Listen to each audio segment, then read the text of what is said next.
How to fulfil emotional needs of A wife అని. So ఏ వైఫ్కైనా 2 strongest emotional needs ఉంటాయండి. అందులో ఫస్ట్ది ఏంటి అంటే బిలాంగింగ్నెస్. ఏదైనా గొడవ జరిగినప్పుడు లేదా తనకేదైనా ఇబ్బంది వచ్చినప్పుడు తన వైపు తన హస్బెండ్ ఉన్నాడా లేదా అని చూసుకుంటుంది వైఫ్. సో ఆ ఫీలింగ్ మీరు ఇవ్వగలిగారనుకోండి, శ్రీరామచంద్రుడి వెంట సీతాదేవి 14 ఏళ్ళు వనవాసం వెళ్ళినట్టు మీ వెనుక మీ ఎక్కడైనా వచ్చేస్తుంది.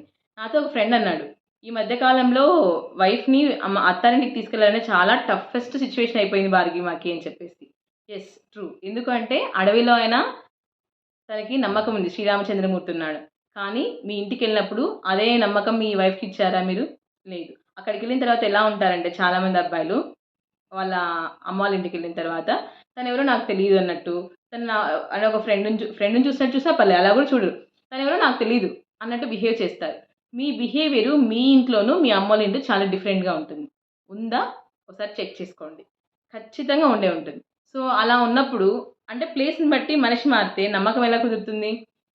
100 మంది గన్‌మెన్‌లు చుట్టూరా ఉన్నా సరే మనకి ధైర్యం ఉండదు. ఒక్కరు మనకు తెలిసిన వాళ్ళుంటే ధైర్యంగా ఉంటుంది. అవతల చేస్తారా లేదా అనేది అనవసరం. బట్ తెలిసిన వాళ్ళుంటే ఒక ధైర్యం, ఒక బిలాంగింగ్‌నెస్ వస్తుంది కదా! సో, అలానే వైఫ్ కూడా అంతే. ఇంట్లో సపోర్ట్ చేసే పర్సన్ ఒకరున్నారని తెలిస్తేనే ఆ బిలాంగింగ్ అనే ఎమోషనల్ నీడ్ అనేది ఫుల్‌ఫిల్ అవుతుంది. మరి ఆ బిలాంగింగ్ నీడ్‌ని మీరు ఫుల్‌ఫిల్ చేస్తున్నారా? మీ అమ్మకి, మీ చెల్లెలికి లేదా మీ భార్యకి, మీ కుటుంబానికి మధ్య గొడవ వచ్చినప్పుడు, అడ్జస్ట్‌మెంట్ ప్రాబ్లమ్స్ వచ్చినప్పుడు మీరు ఎవరి వైపు నిలుస్తున్నారు?